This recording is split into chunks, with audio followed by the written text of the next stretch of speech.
Bonjour, aujourd'hui nous allons nous intéresser à une notion importante qui est la notion de plus grand élément d'une partie de R ou on dit aussi maximum d'une partie de R. Pour étudier cela plus précisément, j'ai demandé à notre expert en définition de venir. Bonjour. Si l'on considère par exemple la partie de R A égale 1, 2, 3, cette partie de R a un plus grand élément qui est 3, et on va dire le maximum de A, max de A, égale 3. Cette notion me paraît assez simple. En effet, mais l'ensemble que vous considérez a un nombre fini d'éléments. Et dans ce cas-là, effectivement, il y a un plus grand élément. Il existe bien un maximum. Ce n'est pas toujours le cas. Vous semblez sous-entendre que c'est une notion difficile. Mais si je prends par exemple B l'intervalle 0,1, je vois bien que le max de B est égal à 1. Ou si je prends C, la suite 1, 1 demi, 1 tiers, 1 quart, 1 cinquième, etc., tous les 1 sur n, eh bien je vois que le max de C, ça va encore être 1. Que les ensembles soient finis ou infinis, on comprend bien ce qu'est le plus grand élément d'un ensemble. D'accord, mais si vous considérez par exemple grand Z, l'ensemble de tous les entiers, quel va être son plus grand élément? Le plus grand élément de Z, l'infini. Ah, je vous arrête tout de suite. L'infini n'est pas un nombre. Ce n'est ni un entier, ni un réel. L'ensemble Z n'a pas de plus grand élément. En effet, si M0 était le plus grand élément de Z, eh bien M0 plus 1 serait aussi élément de Z, et il serait plus grand que M0. Ainsi, Z n'a pas de plus grand élément. Tout simplement parce que Z a des éléments aussi grands que l'on veut. Et pour avoir un plus grand élément, eh bien, il ne faut pas avoir d'éléments trop grands. Pour dire qu'un ensemble n'a pas d'éléments aussi grands que l'on veut, on va dire que tous les éléments sont plus petits qu'un certain élément. Et on dit à ce moment-là que l'ensemble est majoré. Donc, A, une partie de R non vide, A est majoré s'il existe un majorant. S'il existe M, élément de R, M c'est un majorant de A, tel que quel que soit X élément de A, X doit être plus petit que M. C'est la notion d'ensemble majoré. Enfin, vous vous compliquez la vie. Écoutez, il n'y a que deux possibilités. Ou bien la partie de R, grand A, est infinie, ou bien elle a un plus grand élément. Ouh là là, soyons précis. Dire qu'un ensemble est infini, ça veut dire qu'il a un nombre infini d'éléments. Par exemple, 0,1 est un ensemble infini. Il y a une infinité d'éléments compris entre 0 et 1. En revanche, il n'y a pas d'éléments aussi grands que l'on veut. Un ensemble qui ne possède pas d'éléments aussi grands que l'on veut est dit majoré. D'où l'intérêt de cette définition d'ensemble majoré. D'accord, je vois. En effet. Alors, je peux dire qu'une partie de R, soit elle a un plus grand élément, soit elle n'est pas majorée. Je vois l'intérêt de cette notion de partie majorée.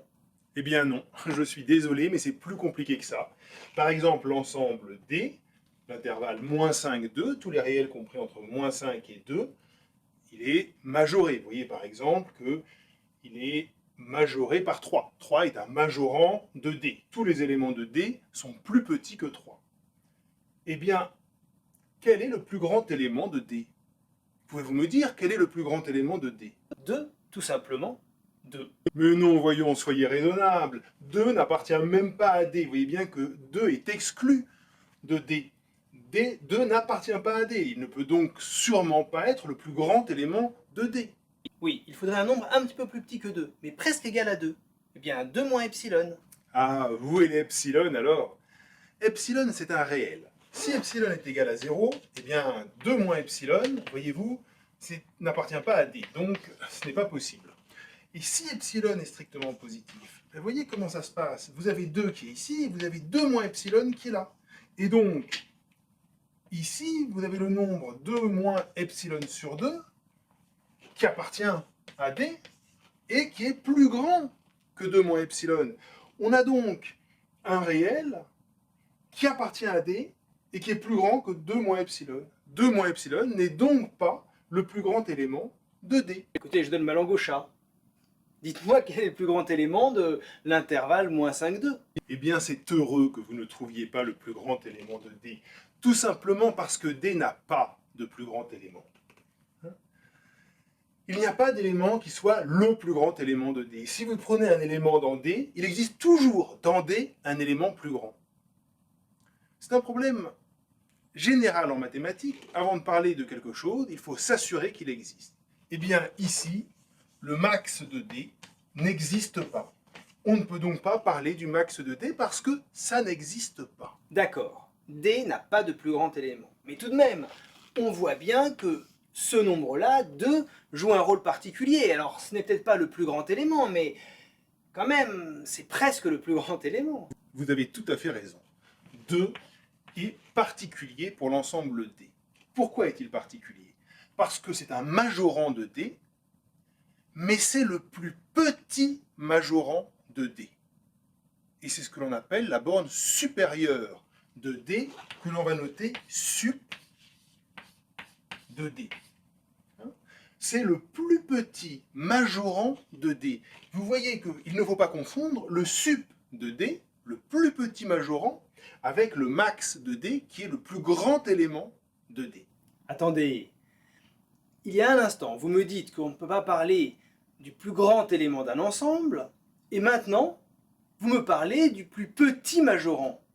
Mais peut-être qu'il n'existe pas ce plus petit majorant. Pourquoi pensez-vous qu'il existe un plus petit majorant alors que il y a un instant, vous me disiez justement qu'il fallait toujours commencer par vérifier l'existence des objets mathématiques sur lesquels on travaillait? Vous avez tout à fait raison.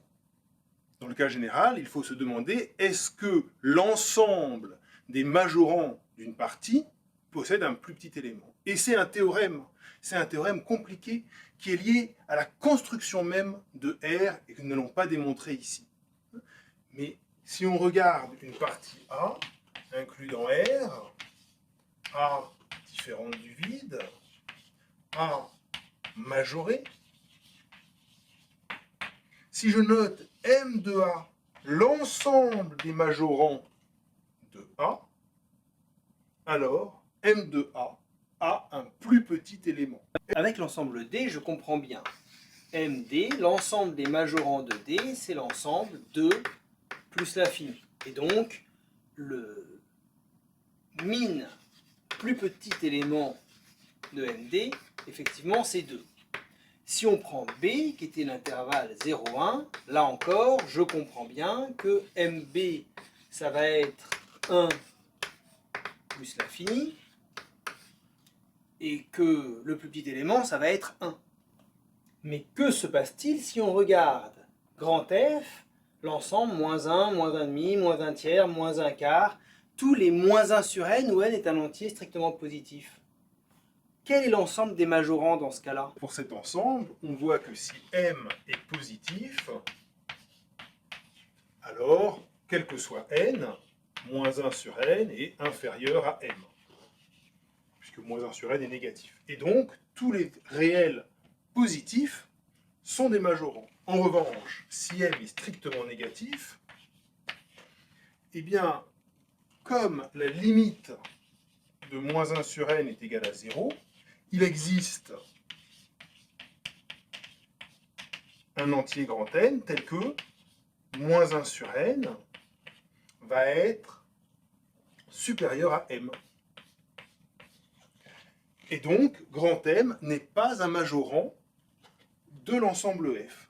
Et donc, l'ensemble des majorants de F, ça va être 0 plus l'infini. Finalement, le sup de F est égal à 0. Finalement, nous avons le très beau résultat suivant. Si l'on prend une partie de R qui est non vide et qui est majorée, majorée ça veut dire qu'il existe un réel M tel que tous les éléments de A sont plus petits que M, alors, et c'est un théorème, il existe un réel alpha qui a les propriétés suivantes. Alpha est un majorant de A, quel que soit x élément de A, x est plus petit que alpha. Et n'importe quel nombre strictement plus petit que alpha n'est plus un majorant de A. Donc, quel que soit epsilon positif, alpha moins epsilon n'est pas un majorant de A. Quel que soit epsilon positif, il existe un x élément de A, tel que x est plus grand que alpha moins epsilon. Ceci veut dire que cette phrase-là, hein, proposition-là, veut juste dire que alpha moins epsilon n'est pas un majorant de grand A. Ce qui prouve bien que alpha est le plus petit parmi ces majorants. Et à ce moment-là, ce nombre alpha, on le note sup de A. Petit exercice très simple et très intéressant. Si jamais A possède un plus grand élément, alors la borne supérieure de A est égale à ce plus grand élément. Ah, je pense que j'ai compris et que je sais résoudre votre exercice. Supposons que A est un maximum. Alors, le sup de A est égal à max A. Notons petit a, le max de A. C'est un élément, bien sûr, de grand A. Comme c'est le plus grand élément de grand A, quel que soit x élément de A, x est plus petit que petit a.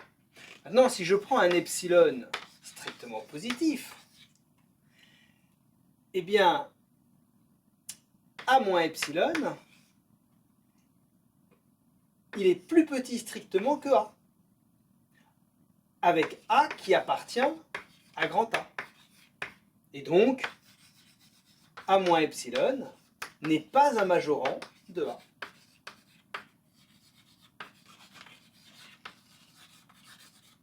Et ceci, quel que soit epsilon positif. Finalement, petit a est bien le plus petit des majorants de grand A. Et donc petit a est bien égal au sup de grand A.